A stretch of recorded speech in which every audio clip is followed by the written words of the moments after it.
Takže zdraví vás Biomirko a dnes si zopakujeme nejaké tie základy z C.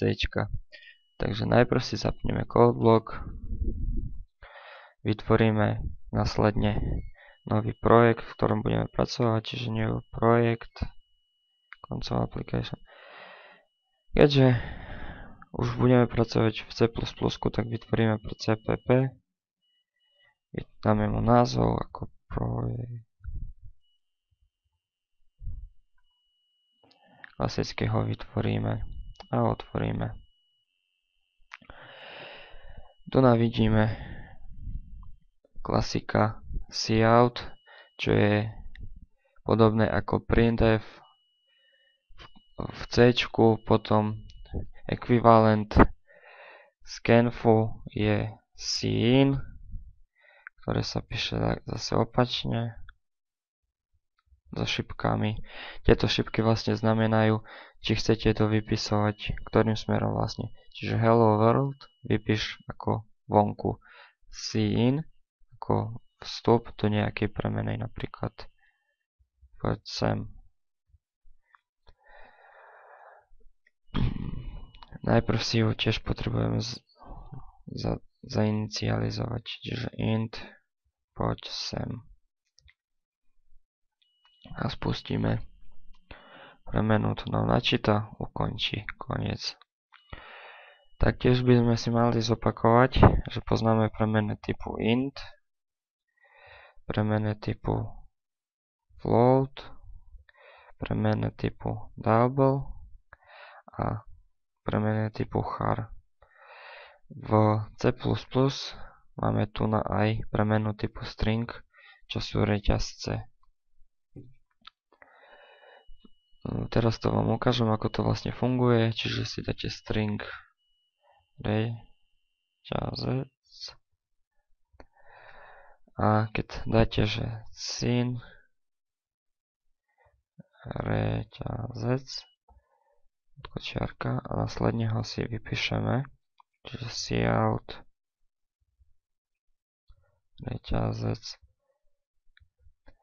Ešte to endl, to je vlastne endline, a to znamená ako v klasickom C to lomitko n, čiže nový riadok. Teraz si to spustíme. Hello world ako klasika. Zadáme číslo, ktoré potrebuje načítať. A teraz ten reťazec. Čiže tu som. Ono to vlastne načíta reťazec po najbližšiu medzeru. Takže ďalšia vec, čo by sme mali vedieť, je vlastne práca s poliami a práca s maticami. Takže vytvoríme si najprv pole, int pole o veľkosti 4,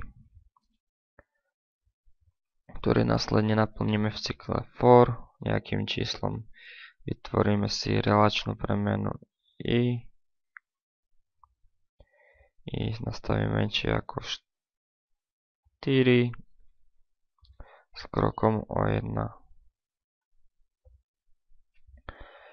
a naplníme ho nejakým číslom, napríklad 4. Následne to vypíšeme.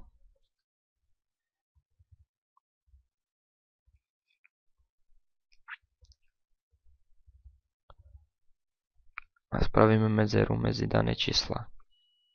A spustíme. Takže nám to vypíše 4 čísla z poľa.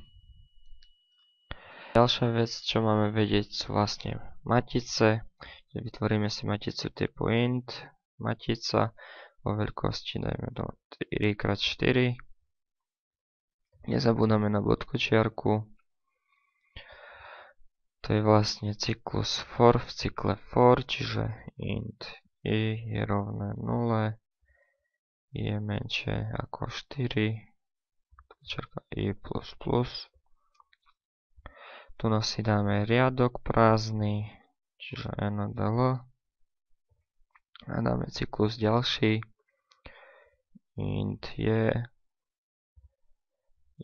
menšie ako 4, je plus plus. A do matice, matica I je, dáme nejaké číslo, napríklad 6 a následne spravíme výpis matica I je a medzeru medzi číslami a spustíme. Vytvorí nám to. Ďalšou vecou, čo potrebujeme vedieť, je vlastne vytváranie jednoduchých funkcií. To sa robí mimo mainu. Napríklad dáte si premenu typu int. Názov funkcie je napríklad násobenie. Teraz viete, že do funkcie vstupuje nejaká premena. Takže si to dáte typ, čiže integer, napríklad ja si to dám a. Voľnite zatvorky a return a krát a, čiže to spraví vynásobenie. Následne si spravíte z toho hlavičku od kočiarku, aby program vedel, že to môže použiť. A spravíme výpis funkcie násobenie. Privoláme funkciu, vložíme do nej nejaké číslo a ukončíme. Ono to číslo vynásobené vypíše. Čiže výsledok bude 5x5, čiže 25. Matica a výsledok 25 tejto funkcie. Takže na dnešok by to malo byť všetko. Prepáčte za také skoky, ale ešte som stále chorý. Ďakujem.